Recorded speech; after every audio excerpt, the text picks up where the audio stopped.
అవినాష్, చెప్పుమ్మా. దగ్గరలో ఉన్న మెడ్ప్లస్కి వెళ్ళి మెడ్ప్లస్ బ్రాండ్ మెడిసిన్స్ అని అడిగి కొనుక్కునరా. అక్కడ 50 to 80% తగ్గింపుకు వస్తుంది. మీరు తీసుకునే అదే మందులు, అదే నాణ్యమైన మందులు, కానీ సగం ధరకే. అప్రతిహాతంగా దశాబ్ద కాలం పాటు పాలన సాగించిన దిగ్గజ పార్టీ బీఆర్ఎస్ పాలనా కాలానికి ముందు ఉద్యమ పార్టీగాను కీర్తి ప్రతిష్టలు పొందింది. అపజయం అనే మాటకే తావు లేకుండా నాడు వెలుగు జీవులతో శోభిల్లిన గులాబీ పార్టీ ఇప్పుడు వన్నె కోల్పోయింది. పరాజయ పరాభవాలతో కాలం గడుపుతోంది. దీంతో పార్టీ పూర్వ వైభవంపై అధిష్టాన పెద్దలు దృష్టి సారించారు. రాష్ట్ర వ్యాప్తంగా నవంబర్ 29న దీక్షా దివస్ను ఘనంగా నిర్వహించడానికి సమాయత్తమయ్యాయి. దీక్షా దివస్ గులాబీ శ్రేణులకు ఊపిరినిస్తుందా? గులాబీ శ్రేణుల్లో ఉత్సాహం నింపుతుందా? Watch this story.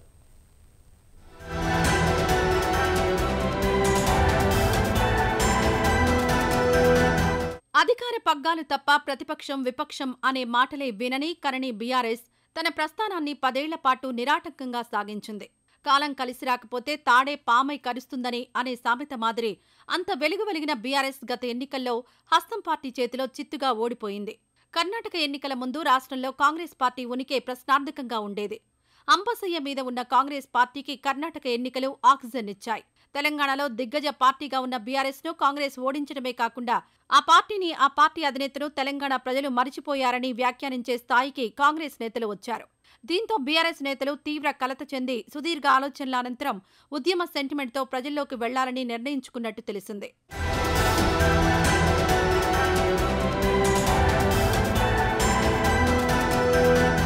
పార్టీకి పూర్వ వైభవం రావాలంటే తెలంగాణ ఉద్యమం నాటి చరిత్రను మరోసారి ప్రజలకు గుర్తు చేయాలని బీఆర్ఎస్ భావించింది. అందులో భాగంగానే నవంబర్ 29న తెలంగాణ రాష్ట్ర వ్యాప్తంగా దీక్షా దివస్ను ఘనంగా నిర్వహించాలని గులాబీ పార్టీ నిర్ణయం తీసుకున్నట్టు తెలిసింది.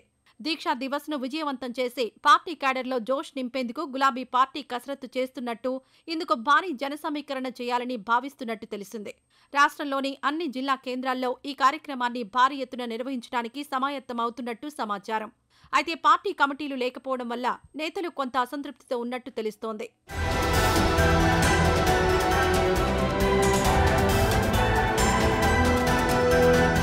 జిల్లా కేంద్రాల్లో పార్టీ కార్యాలయాల వద్ద పార్టీ జెండా ఆవిష్కరణ కార్యక్రమాలు పెద్ద ఎత్తున చేపట్టాలని బీఆర్ఎస్ పెద్దలు నిర్ణయించినట్టు తెలిసింది. దీక్షా దివస్ అంశంతోనే తెలంగాణ వచ్చింది అనే అంశాన్ని ప్రజలకు మరోసారి గుర్తు చేయాలని పార్టీ పెద్దలు భావిస్తున్నారు. ఇప్పటికే దీక్షా దివస్ ను విజయవంతం చేయడానికి అన్ని జిల్లాలకు పార్టీ ఇన్ఛార్జీలను నియమించారు. ఈ నేపథ్యంలో 26న అన్ని జిల్లాల్లో సన్నాహక సమావేశాలను నిర్వహించారు. దీక్షా దివస్ సందర్భంగా బీఆర్ఎస్ ఆధ్వర్యంలో పెద్ద ఎత్తున ప్రత్యేక కార్యక్రమాలను నిర్వహించనున్నట్టు ఆ పార్టీ నేతలు తెలిపారు. ఈ దీక్షా దివస్ నుండి స్ఫూర్తి పొంది 15 ఏళ్ల కిందట కేసీఆర్ గారు ఎట్లయితే ఆనాడు తన సంకల్ప బలంతో అందరినీ కూడా ఒప్పించి మెప్పించి అందరినీ కలిపి ఏ రకంగానైతే ముందుకు పోయినామో అదే పద్ధతిలో కాంగ్రెస్ కబంధ హస్తాల నుండి 4 కోట్ల తెలంగాణ ప్రజలను కాపాడుకోవడానికి మరో సంకల్ప దీక్ష కూడా చేపట్టాల్సిన తరుణం ఆసన్నమైంది. 29 నవంబర్ మా అన్ని జిల్లా పార్టీ కార్యాలయాల్లో పెద్ద ఎత్తున దీక్షా దివస్ కార్యక్రమాన్ని నిర్వహించబోతా ఉన్నాం. బీఆర్ఎస్ ప్రస్థానానికి సంబంధించి గత చరిత్రను ఒకసారి పరిశీలిస్తే తెలంగాణ రాష్ట్ర ఏర్పాటును డిమాండ్ చేస్తూ బీఆర్ఎస్ అధినేత కేసీఆర్ నాడు ఆమరణ దీక్ష చేయాలని నిర్ణయించారు. 2009 నవంబర్ 29న పార్టీ శ్రేణులతో కరీంనగర్లోని ఉత్తర తెలంగాణ భవన్ నుంచి సిద్దిపేట దగ్గర రంగదాంపల్లి దీక్షా స్థలం వద్దకు కేసీఆర్ బయలుదేరారు. కేసీఆర్ వాహనాన్ని కరీంనగర్ మానేరు బ్రిడ్జి సమీపంలోని అలుగునూరు చౌరస్తాలో పోలీస్ బలగాలు, రిజర్వ్ పోలీస్ బెటాలియన్లు అడ్డుకున్నారు. వాహనం నుంచి కేసీఆర్ను బలవంతంగా దించివేశారు. దీంతో కేసీఆర్ రోడ్డు మీదే ధర్నాకు దిగారు. అప్పుడు కేసీఆర్ను అరెస్ట్ చేసి ఖమ్మం జైలుకు తరలించారు. ఆ జైలులోనే కేసీఆర్ దీక్ష ప్రారంభించారు.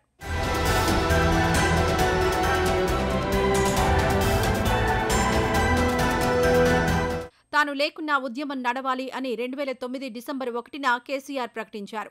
డిసెంబర్ 2న పార్లమెంట్లో అద్వానీ ఈ దీక్షను ప్రస్తావించారు. ఆరోగ్యం క్షీణించడంతో డిసెంబర్ 3న కేసీఆర్ను ఖమ్మం నుంచి హైదరాబాద్ నిమ్స్కు తరలించారు.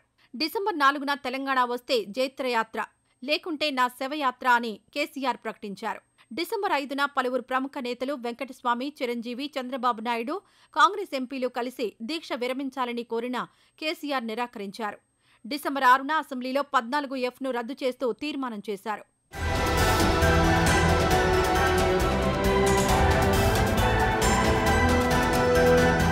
కేసీఆర్ ఆరోగ్యం క్షీణించడంతో తెలంగాణలో నిరసనలు జరిగాయి.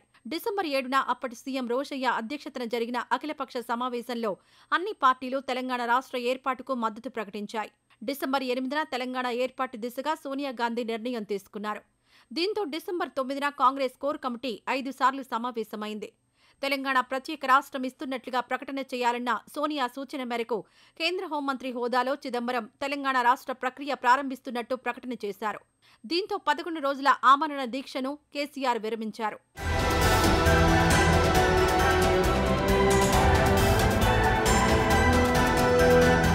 ఉద్యమ పార్టీ అధికార పార్టీగా పగ్గాలు చేపట్టి 10 ఏళ్ల పాటు నిరాటంకంగా పాలన సాగించింది. అయితే ఏ నిమిషానికి ఏం జరుగునో ఎవరూహించగలరు, విధి విధానాన్ని ఎవరు తప్పించగలరు అన్న సినీ గేయ రచయిత గాన వాక్కులు బీఆర్ఎస్కు వర్తించాయి. రాష్ట్రంలో అసెంబ్లీ, పార్లమెంట్, పట్టభద్రుల ఎమ్మెల్సీ ఎన్నికల్లో బీఆర్ఎస్కు ప్రతికూల పరిస్థితులు ఎదురయ్యాయి. క్యాడర్ సైతం పార్టీకి దూరమైంది. ఈ తరుణంలో గులాబీ పార్టీ దీక్షా దివస్కు సంసిద్ధమైంది. దీక్షా దివస్ను ఎట్టి పరిస్థితుల్లో విజయవంతం చేయాలని బీఆర్ఎస్ అధిష్టానం క్యాడర్కు దిశానిర్దేశం చేస్తున్నట్టు సమాచారం. 2029 అనేటువంటిది భవిష్యత్ తరాలకు ఎందుకు ఇంపార్టెంట్ అనేటువంటి విషయం చెప్పాలనుకుంటున్నాం. అంటే నిజానికి 2009లో పుట్టినటువంటి వాళ్ళు ఇవాళ 14-15 సంవత్సరాలు మించి ఉండరు. వాళ్లకు తెగింపు చేసి కొట్లాడితే, చైతన్యంతో ప్రజలు వ్యవహరిస్తే తప్పకుండా తమ అనుకున్నటువంటి సాధిస్తారు అని చెప్పడానికి అది ఆ స్ఫూర్తిదాయకంగా ఉండాలి. కాబట్టి దీక్షా దివస్ ప్రపంచానికి చెప్పాల్సిన అవసరం ఉంది. ఒక ఉద్యమ నాయకుడు, ఒక రాజకీయ పార్టీ నడుపుతున్నటువంటి వ్యక్తి ప్రజల కోసం తమ ప్రాణాన్ని తెగించి కూడా ఎట్లా తెగింపుతో కొట్లాడతాడని చెప్పాలి అని అంటే తప్పకుండా దీక్షా దివస్ని ప్రపంచానికి తెలియజేయాల్సినటువంటి అవసరం ఉంది. కాబట్టే ఈ సంవత్సరం గొప్పగా చేస్తా ఉన్నాం. దీక్షా దివస్ పేరుతో మరోసారి తెలంగాణ సెంటిమెంట్ గుర్తు చేయాలని బీఆర్ఎస్ నిర్ణయించింది. గత ఘన విజయాలు, పార్టీ అందించిన సుపరిపాలన ప్రజలకు గుర్తు చేసి ప్రజా మన్ననలు పొందాలని గులాబీ పార్టీ సన్నాహాలు చేస్తోంది. అయితే దీక్షా దివస్ సెంటిమెంట్ కారు పార్టీకి ఏ మేరకు ఉపయోగపడుతుందో వేచి చూడాలి.